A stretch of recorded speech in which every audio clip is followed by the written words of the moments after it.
Bienvenue sur Vécu de Ticket for Change, le premier podcast collaboratif fait par et pour des acteurs de changement. Dans ce podcast, tu entendras des témoignages de personnes qui ont décidé d'utiliser les 80 000 heures de leur vie qu'ils vont passer à travailler pour contribuer à la résolution des enjeux sociaux et environnementaux d'aujourd'hui. Ils te partagent leurs meilleurs apprentissages suite aux succès et galères qu'ils ont vécus. Cet épisode a été réalisé par Gaëlle, une passionnée de rencontres toujours en quête d'histoires inspirantes. Gaëlle a travaillé 2 ans dans une ONG œuvrant pour la paix comme coordinatrice nationale jeune pour le développement et la promotion d'une éducation à la paix. Si tu souhaites toi aussi réaliser tes propres podcasts, rendez-vous sur notre site ticketforchange.org où tu trouveras l'accès à notre formation en ligne. Et si tu apprécies Vécu, n'hésite pas à nous laisser un commentaire et une pluie d'étoiles sur Apple Podcast. À jeudi prochain et bonne écoute. Je n'ai qu'une question à vous poser. C'est quoi la question? C'est quoi le problème? Vécu. À chaque galère, des apprentissages. Vécu, des retours d'expérience pour gagner du temps et de l'énergie. Bonjour, je m'appelle Lucie, j'ai 25 ans et je suis entrepreneur caritatif. Plus concrètement, je développe à plein temps une association qui s'appelle Trinetics et qui accompagne des minorités ethniques en Asie du Sud-Est à développer des activités économiques dans leur village. Et c'est suite à un volontariat en 2018 au Vietnam où j'ai enseigné le français et l'anglais à des étudiants issus de minorités ethniques que j'ai décidé de prendre une tournure un petit peu plus verte et un peu plus entrepreneuriale dans mon parcours d'ingénieur généraliste assez classique. Et depuis juillet 2019, je suis en Asie du Sud-Est pour rencontrer la 50aine de femmes issues de 8 ethnies au Vietnam, au Laos, au Cambodge et en Birmanie, avec lesquelles Trinetics travaille. Trinetics propose différentes collections de coussins tissés par ces femmes. Avec Marie, la fondatrice de Trinetics, nous avons comme ambition d'être le premier incubateur de projets social business dédié aux minorités d'Asie du Sud-Est. La question à laquelle je vais répondre dans ce podcast est comment porter des valeurs écologiques et solidaires avec un produit de consommation. Le vécu. J'ai fait 2 ans de prépa. Je voulais m'engager dans un double cursus d'ingénieur et de commerce. Et comme j'ai pas été prise, j'ai remis en question mes envies et j'ai choisi une spécialité en ingénierie environnementale. L'écologie et la solidarité étaient des valeurs assez théoriques. Petit à petit, je me les suis un peu plus appropriées. J'ai eu 3 déclics. D'abord, la lecture du livre Laudato Si, qui a été écrit en 2015 par le pape François et préfacé par Nicolas Hulot. Et ce qui m'a vraiment marqué, c'est que les solutions aux problèmes et aux enjeux écologiques pouvaient venir des plus pauvres et qu'il fallait vraiment qu'ils aient une voix pour y répondre. Mon deuxième déclic, c'est lors de mon master en ingénierie environnementale. J'ai écrit un mémoire sur les déchets nucléaires et je me suis rendu compte qu'il n'y avait pas forcément de bonnes ou de mauvaises solutions par rapport aux enjeux environnementaux, mais qu'il fallait trouver des compromis. Et enfin, lors d'un stage de fin d'études dans un cabinet de conseil en transition énergétique, où je me suis rendu compte qu'il y avait un écart entre les entreprises et les problèmes humains et environnementaux. Voilà, il y avait un décalage. Et ces 3 expériences m'ont vraiment motivée à être actrice du changement écologique et solidaire auquel je croyais. Pour moi, le vrai sujet aujourd'hui, c'est vraiment de réduire notre consommation et d'être plus sobre. Et c'est vrai que du coup, ça peut paraître assez paradoxal qu'aujourd'hui, j'essaye de vendre des coussins, alors que je prendrais plutôt une consommation quasiment nulle. Premier apprentissage. Mon premier apprentissage, c'est d'être le plus cohérent possible dans son mode de production et dans son rythme de travail personnel. Porter des valeurs écologiques et solidaires en essayant de vendre un produit, ça veut dire qu'on est vraiment obligé de repenser toute la chaîne de valeur pour être vraiment cohérent. Parce qu'on peut pas se permettre de pousser à consommer si c'est pour consommer avec un impact néfaste pour les personnes et l'environnement. Concrètement, Trinetics essaye de vraiment prendre en compte l'impact des produits sur les personnes et sur la terre, vraiment de A à Z, de la fibre à la vente. Ce sont les femmes issues des minorités ethniques qui m'ont vraiment beaucoup appris parce que quand j'ai pu découvrir leur mode de vie, leur façon de travailler, voilà, elles ont des métiers à tisser qui sont faits main, elles vont utiliser des plantes pour la teinture, elles vont prendre des produits de la forêt, par exemple un bout de bambou pour faire la bobine. de rien, elles peuvent faire un superbe morceau de tissu. Donc, pour moi, elles ont tout compris et nous avons beaucoup à apprendre d'elles.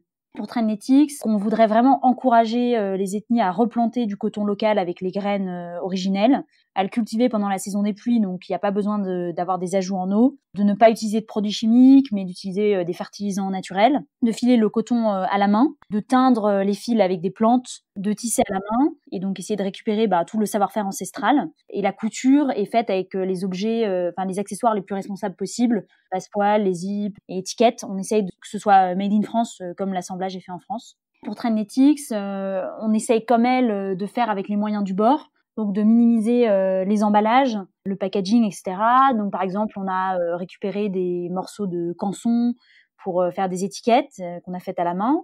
On a choisi d'avoir un tampon plutôt que d'essayer d'imprimer. Les transports des tissus en Asie sont faits au maximum par le bus. Les collections de Trainetics sont en nombre limité, ajustées aux besoins. L'objectif est vraiment de ne pas jeter. Chaque modèle est vraiment unique et donc cette unicité, ces spécificités font que l'acheteur s'y attachera et aura moins envie d'en changer. Sur toute la chaîne de valeur, on essaye de s'assurer que les conditions de travail et de rémunération sont les plus justes et que les différents travailleurs s'épanouissent dans ce qu'ils font. Aujourd'hui, sur un t-shirt classique, 0,6% environ du prix est vraiment reversé aux couturiers. Ils sont payés moins d'$1 par jour. Donc c'est un vrai enjeu dans la mode. Celui qui est vraiment à l'origine du produit, il a quasiment rien. Donc on essaye de vraiment travailler sur les prix pour évaluer le temps de travail, le salaire moyen en se basant sur une fourchette haute pour que le prix d'achat des tissus soit équitable. Donc je suis partie en juillet 2019 en Asie du Sud-Est pour rencontrer la 50aine de tisserandes qu'on accompagne, au Laos, au Cambodge, au Vietnam et en Birmanie. Je prends au maximum le bus. Par exemple, en Birmanie, j'ai passé 70 heures dans le bus pour réduire mon impact carbone. On est vraiment au rythme de la Terre. Et donc, on accepte aussi de respecter le temps de travail des tisserandes. On sait qu'elles mettent 1 à 2 jours pour tisser 1 mètre et ont aussi des contraintes agricoles et personnelles. Donc, dans notre rythme de travail avec Marie, on essaye de rester à l'écoute l'une de l'autre. Par exemple, on ne s'envoie pas de messages le week-end pour vraiment avoir un espace professionnel et personnel. Deuxième apprentissage. Mon deuxième apprentissage, accepter les paradoxes et avancer pas à pas. Voilà, on peut pas aller plus vite que la musique. Un reproche qui nous est souvent fait, c'est de produire des coussins à l'autre bout de la planète. Donc on peut se demander quelle est l'empreinte carbone de ces produits éthiques. Cette question, elle est tout à fait légitime pour moi et c'est pour ça que j'ai décidé de vraiment la creuser. J'ai lu des études sur le sujet et en fait, la majorité de l'impact carbone, il est vraiment au dernier kilomètre. Aujourd'hui, à Paris, 25% des émissions de gaz à effet de serre seraient dues aux livraisons. Les colis sont souvent livrés un par un et si le destinataire n'est pas là, le livreur devra revenir. Donc il y aura au moins 2 fois plus d'impact carbone.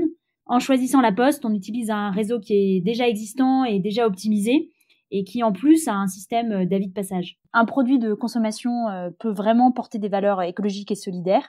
Il y a quand même un grand enjeu, comme les pays pauvres aujourd'hui produisent pour les pays riches. Il faut aussi qu'on trouve des solutions pour les pays pauvres pour qu'ils produisent mieux. Beaucoup d'initiatives, elles se concentrent sur les pays développés pour qu'on consomme moins, qu'on soit plus vert, etc. On consomme local, mais du coup, qu'est-ce qu'on propose à ces pays en voie de développement qui sont aujourd'hui les usines du monde ? Parce que si on arrête de consommer en France, on va aussi créer de la pauvreté dans des pays en voie de développement. Et créer de la pauvreté, c'est aussi créer une forme de pollution. Aujourd'hui, on le voit vraiment avec la crise du Covid. Bon nombre de pauvres perdent leur emploi parce qu'ils dépendent énormément du tourisme.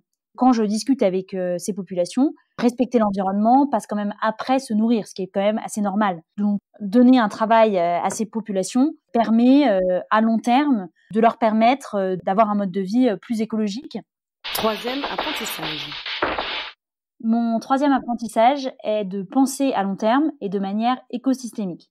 Donc concrètement, ça veut dire d'étudier l'impact de mon produit de façon plus large que la chaîne logistique classique, du producteur au consommateur, en regardant vraiment les enjeux, par exemple, du producteur. Je suis allée rencontrer les tisserandes, j'ai découvert leur mode de vie, leur savoir-faire, et essayer de voir comment cette activité économique pouvait s'y intégrer. Cette activité, elle la développe déjà pour leur usage personnel. Donc l'idée, c'est que si cette activité de tissage donnait de meilleurs revenus, elle permettrait de créer des emplois dans les villages et ainsi de lutter contre l'exode rural. Et à la campagne, on a beaucoup moins d'impact environnemental qu'en ville, puisque le mode de vie est beaucoup plus collectif, on vit en famille. Leur consommation est très limitée parce qu'il n'y a aucun magasin autour. Préserver des emplois dans ces villages permet aussi de préserver leur mode de vie qui est respectueux de la nature. Ces ethnies, elles vivent en autosuffisance avec des animaux nourris avec leurs déchets alimentaires. Les légumes sont cultivés ou récoltés dans la forêt. Elles mangent énormément de feuillage.